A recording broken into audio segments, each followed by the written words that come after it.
ఇంతకుముందు సరిత చెప్పినట్టు ఇడుపు కాగితం అనే సినిమా వస్తే ఇడుపు కాగితం అన్న దానికి డబ్బింగ్ చెప్పాలా మరి ఆంధ్రాలో అని చెప్పి వాళ్ళు కామెంట్ చేస్తున్నారు.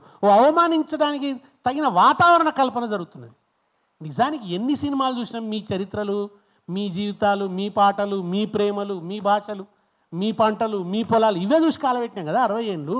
ఇప్పుడిప్పుడే మా వాళ్ళు కాస్త మా జీవితాల మీద కెమెరా సోకుతున్నది. ఇప్పుడిప్పుడే మా మాట కొంచెం వినిపిస్తున్నది. తెలంగాణ మాట భరించలేకపోతున్నారు. మేము డబ్బింగ్లు చెప్పినరా మాకు మీరు మీరు మీరు మీరు మా ఇప్పుడున్న హీరోలు ఎవ్వరు కూడా ఒక వ్యవహార తెలుగు మాట్లాడరు. వాళ్ళు పక్కా యాసలు మాట్లాడతారు. పక్కా యాసలు, ప్రొనౌన్సియేషన్ సరిగ్గా ఉండదు. ఆ యాసలన్నీ మాట్లాడతారు. ఒక 2-3 హీరోలు అయితే మరి విని చస్తున్నాం కదా, సక్సెస్ కూడా చేస్తున్నాం కదా. ఆ సినిమాలు బోళ్ళని లాభాలు కూడా సంపాదించుకుంటున్నారు కదా. ఇప్పుడే మావాడు ఒకడు వచ్చి మా పలుకుబడిని ఇడుపు కాగితం అని పేరు పెడితే ఇంత ఓరోలేంతనమా? మీకు వ్యవసాయ మిగుల్లోంచి డబ్బులు వచ్చి మీరు సినిమాలు తీస్తే మీ పెద్ద పెద్ద జమీందారులు, ఎస్టేట్లు, ఎస్వి రంగారావు సూటు బూట్ వేసుకొని ఇట్లా ఇంటి మధ్యలో అప్పుడే దాన్ని ఏమంటాం మన ఇంట్లో మెట్లు ఉండడం ఏమంటాం కదా, డూప్లెక్స్ ఇండ్లు ఉంటే దాని నుంచి ఎస్వి రంగారావు ఆ ఇండ్లే లేవు మా దగ్గర. ఆ సినిమాలు చూసినాం మేము. మీరు నాగార్జున సాగర్ కాలువలలో గూడ వేస్తూ ఆడుతూ పాడుతూ పని చేస్తుంటే అలుపు సొలుపు అది మా ఆట కాదు, మా పాట కాదు. ఆ సమయం కూడా మా దగ్గర ఏటికేతం బట్టి 8 పుట్లు పండించి ఎన్నడూ మెతికెరగరన్నా అన్నది మా జీవితం. ఆ జీవితమే చూపించలేదు. ఆయన ఎవరో ఒక్కరు వచ్చి మన చిల్లర దేవుళ్ళు అనే సినిమా తీస్తే దాంట్లో ఆ పాట వినబడ్డది. శ్రీలక్ష్మి నీ మహిమలోనే బతుకమ్మ పాట వినబడ్డది. శంకర్ జైకిషను వాళ్ళు ఇక్కడ హైదరాబాద్లో ఉండిపోయాడు ఆయన. శంకర్ చాలా కాలం ఆయన హిందీలో మ్యూజిక్ డైరెక్టర్ అయితే బతుకమ్మ మీద పాట పెట్టిండు. 60 ఏళ్ళు కలిసి ఉండి మీరు పెట్టకపోతుంది. మీరు ఒక్కనాడు బతుకమ్మ పాటనే పెట్టలేదు. ఆయన పోయి అక్కడ బతుకమ్మ రమయ్య వస్తావయ్యా రమయ్య వస్తావ, అది తెలంగాణ నుంచి ఇన్స్పిరేషన్ తీసుకొని పెట్టినటువంటి పాట. కానీ మీరు ఎన్నడూ అట్లాంటిది లేదే. అవమానించినారు తప్ప ఉదాత్తంగా చూపించే ప్రయత్నం. మా వాళ్ళు నక్సలైట్లు అయ్యి ఎన్కౌంటర్లు అయ్యి చచ్చిపోతుంటే ఆ పాత్రలు కూడా మీరే సంపాదించుకుంటున్నారు. అక్కడ కూడా మావానికి కనీసం పాత్ర ఇచ్చిన పాపన వల్ల ఇవాళకి ఇమిటేషన్ తెలుగే ఉంది సినిమాలలో. ఇమిటేషన్ తెలంగాణ భాషనే తప్ప ఒరిజినల్ తెలంగాణ సౌందర్యం లేదు. తెలంగాణ వాడు ఎట్లా పరాచకం ఆడతాడు, తెలంగాణ వాడు ఎట్లా నవ్వుతాడు, తెలంగాణ వాడు ఎట్లా బాధపడతాడు, ఆ దుఃఖమేంది, ఆ సహజమైన ఆ చిత్రీకరణనే ఇవాళకి లేదు. ఏదో గెట్లా అంటారు. గెట్లా అని ఎవడని అంటాడు ఆ తెలంగాణ?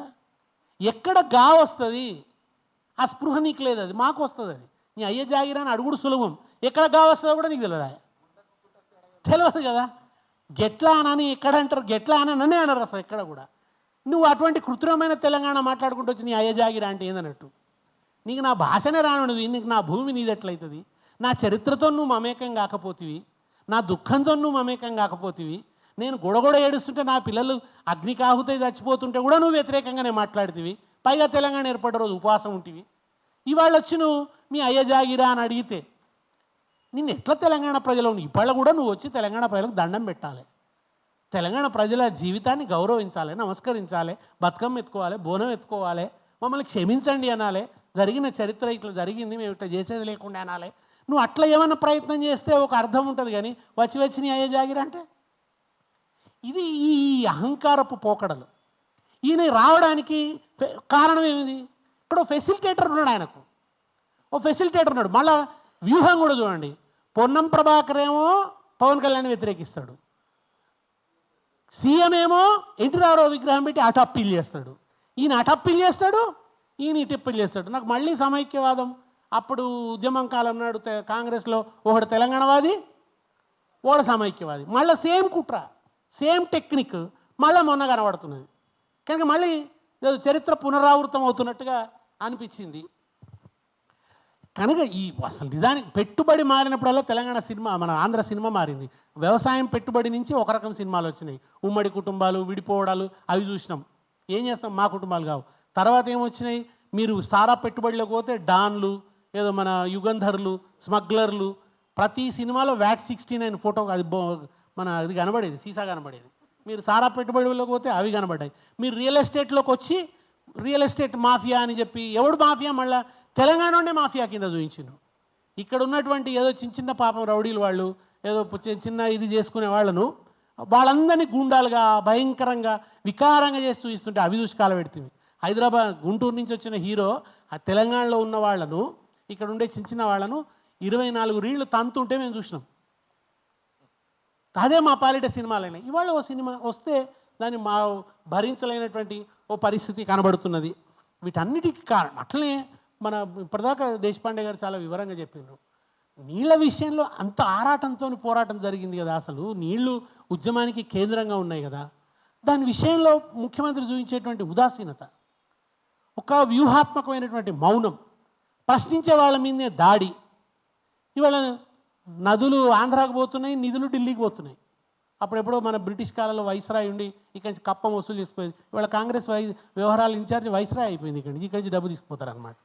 మళ్ళీ ఆ కాలం నాటి పరిపాలన చూస్తున్నట్టు కప్పం చెల్లిస్తున్నట్టు ఇవాళ నదులు, మీరు కృష్ణానదిలో ఎక్కువ వాటా వాడుకుంటారు, నువ్వు ఆపలేకపోతావు. గోదావరి నదిలో ఎక్కువ వాటా తీసుకోవడానికి పన్నాగాలు పన్నుతుంటారు, దాన్ని ఆపవు, పైగా పోయి సంతకం పెట్టి వస్తాడు. ఈ వైఖరి అంతా కూడా, ఈ వ్యవహారం అంతా కూడా ఇవాళ తెలంగాణ ప్రజల్ని మళ్ళీ ఒక ఆందోళనకు గురి చేస్తున్నది. ఇప్పుడిప్పుడే ఓ 12 ఏళ్ళు అయింది. నిజానికి ఇంకోటి కూడా, అక్కడి నుంచి వచ్చిన వాడు రేవంత్ రెడ్డిని బలి తీసుకుంటామన్నాడు. దానికి కూడా మాకు కోపం వచ్చింది. రేవంత్ రెడ్డికి సంబంధించిన రేషన్ కూడా మేమే పడుతున్నాం, ఆయన పడతలేడు. ఆ రేషన్ కూడా మేమే పడుతున్నాం, బలి తీసుకుంటామని ఎట్లా అంటాం? మా భారతంలో ధర్మరాజు చెప్తాడు, గంధర్వులు వచ్చి దుర్యోధనుని తీసుకొని పోతే భీముడిని బొమ్మంటాడు, పోయి ఆ గంధర్వుల నుంచి విడిపించుకొని రా దుర్యోధను అంటే, ఎందుకు పోతాం, వాడు మనం జంపక తిన్నాడు కదా, వాణిని మనం విడిపించుకొచ్చేదంటే ధర్మరాజు అంటాడు, అరే మనలో మనం కొట్లాడుకున్నప్పుడు మనం 5గురం, వాళ్ళు 100గురు, అవతల వాడితో కొట్లాడాల్సి వస్తే మనం 105గురం రా అంటాం. రేవంత్ రెడ్డి అట్లా మేము నీకోసం మాట్లాడుతున్నాం, నీకు లేకపోయా ఆ సిగ్గు? నువ్వు ఇవాళ ఫెసిలిటేట్ చేయబడితేవి, మెల్లమెల్లగా తీసుకురాబడితేవి. పైగా ఆయన ప్రకటన చేసిండు, తెలుగుదేశం ఒక ఉదాత్తమైన పార్టీ, ఉన్నతమైన పార్టీ, అది తెలంగాణ గడ్డ మీద లేకపోవడింది, లేకుండా చేయడం కుట్ర, లేకుండా చేసిన వాళ్ళ గద్దెలు కూల్చండి అన్నాడు. నిజానికి బీఆర్ఎస్ చేసిందా లేకుండా తెలుగుదేశాన్ని? తెలంగాణ ప్రజలు చేసింది. ఇదే రేవంత్ రెడ్డి అజ్ఞానం. తెలంగాణ ఉద్యమాన్ని అంతా కేవలం బీఆర్ఎస్ అనుకుంటాడు. తెలంగాణ ఉద్యమం ప్రజలది. ఇప్పటికైనా ఆ వివేకంలోకి రా, ఆ విచక్షణలోకి రా. తెలుగుదేశాన్ని తెలంగాణ గడ్డ మించి పారద్రోలింది తెలంగాణ ప్రజలు. ఆయన కూటమి గట్టి వస్తే కూడా ఒక్క సీటు ఇవ్వలే కదా సార్. అవును, ఆయన కూడా మారాల్సి వచ్చింది కదా. అంటే ఆయనను మాత్రం చంద్రబాబు నాయుడు ఎట్లా పంపినాడు సార్, ఎవరైనా పార్టీ నుంచి వెళ్ళిపోతే కోపం ఉంటుంది నాయకుడికి, ఈయన సారబెట్టి అత్తగారింటికి పంపినట్టు పంపాడు కాంగ్రెస్ పార్టీలోకి. మీరు చూస్తే ఆయన మంచి కాళ్ళు మొక్కి నమస్కరించి పోయేస్తా సార్ అని చెప్పి అక్కడి నుంచి డబ్బు సంచులు పట్టుకొని వచ్చి అవి ఇక్కడ వంచి, నేను అందుకనే తొక్కి పైకి వచ్చిన అంటాడు ఆయన ఎప్పుడు మాట్లాడినా కానీ. అరే ప్రజలకు మొక్కి పైకి రావాలరా నాయన, తొక్కి కాదు అని ఆయన సంస్కారం అది. ఆయన తెలుగుదేశం పార్టీ పోయింది అని బాధపడితే దాని అర్థమైంది, తెలుగుదేశం పార్టీ వేళ్ళు ఆంధ్రాలో ఉన్నాయి, కొమ్మలు రెమ్మలు మాత్రమే తెలంగాణలో ఉన్నాయి. అది పక్కా సమైక్యవాద పార్టీ. అది తీర్మానం చేయించడానికి పెద్ద వ్యూహం బన్నాల్సి వచ్చింది. తీర్మానం చేసిన తర్వాత కూడా ఎన్నో నిలబడలేదు దాని మీద. అది 2 కళ్ళ సిద్ధాంతంతోనే ఉన్నది. తెలంగాణ రాష్ట్రం ఏర్పాటు కాకుండా ఢిల్లీలో మంత్రాంగం నడిపిండు చివరి నిమిషం దాకా. అటువంటి పార్టీ లేకుండా పోయిందంటావు. తెలంగాణ అన్న పదాన్ని నిషేధం చేసిండు. ఇవాళ కూడా ఆ పార్టీ ఆవిర్భావ సభలో ఒకతను తెలంగాణ అన్న పదం డిక్షనరీలో లేదు కదా అని అంటాడు. అది కదా తెలుగుదేశం పార్టీ మానసికత. ఎక్కడనో ఓ అర్భకుడు ఏదో అన్నాడంటే పట్టించుకోం అన్నది ఎక్కడ? బక్కన్ నరసింహులు, ఆయన పేరు బక్కన్ నరసింహులు.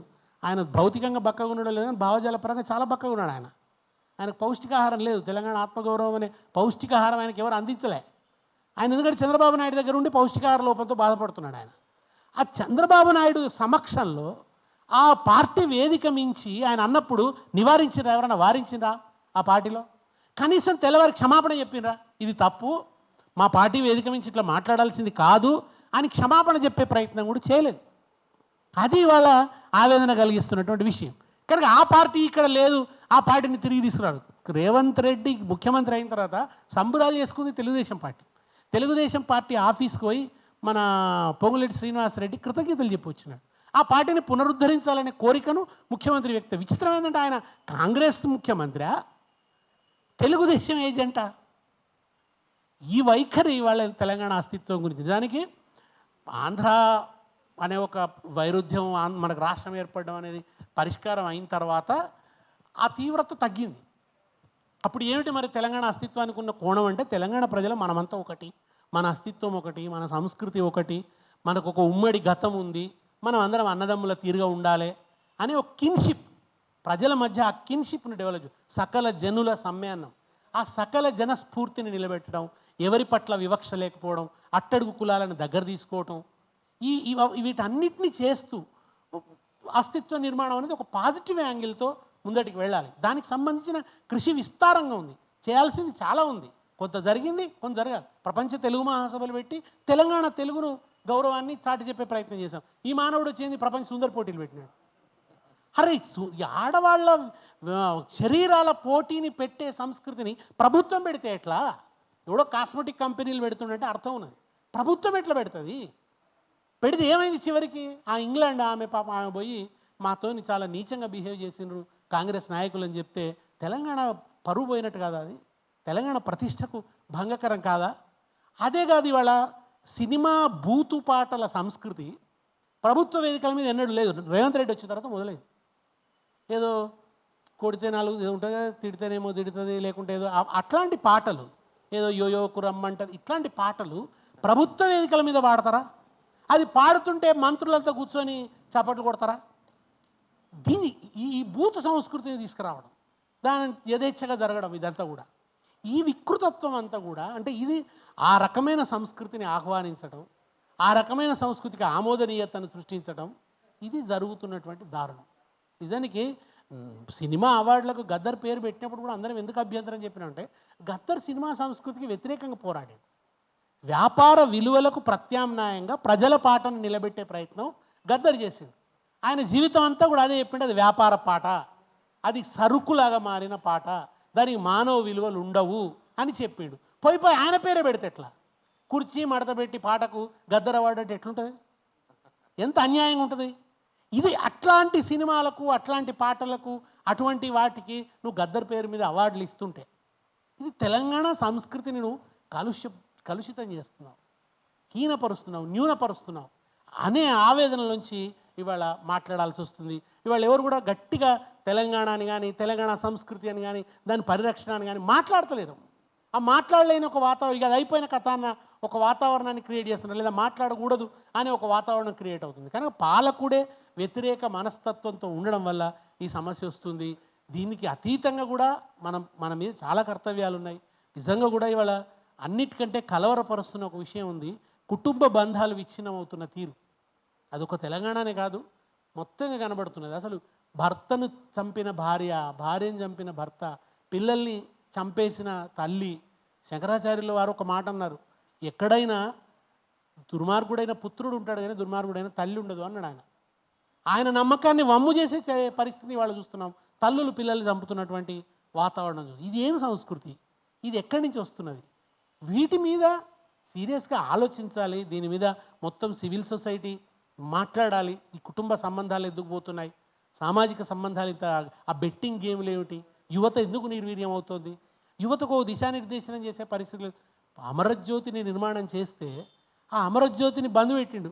అరే దాంట్లో తెలంగాణ చరిత్ర, తెలంగాణ ఉద్యమం ఎట్లా జరిగింది, దాన్ని ఒక డాక్యుమెంటరీగా చూపించడానికి ఒక థియేటర్ ఉంది, ఒక పెద్ద ఆడిటోరియం ఉంది, దాంట్లో ఒక మొత్తం పెయింటింగ్స్ ద్వారా, బొమ్మల ద్వారా చెప్పడానికి ఓ ఆర్ట్ గ్యాలరీ ఉంది. ఆ కృషిని ముందర తీసుకుపోవచ్చు కదా.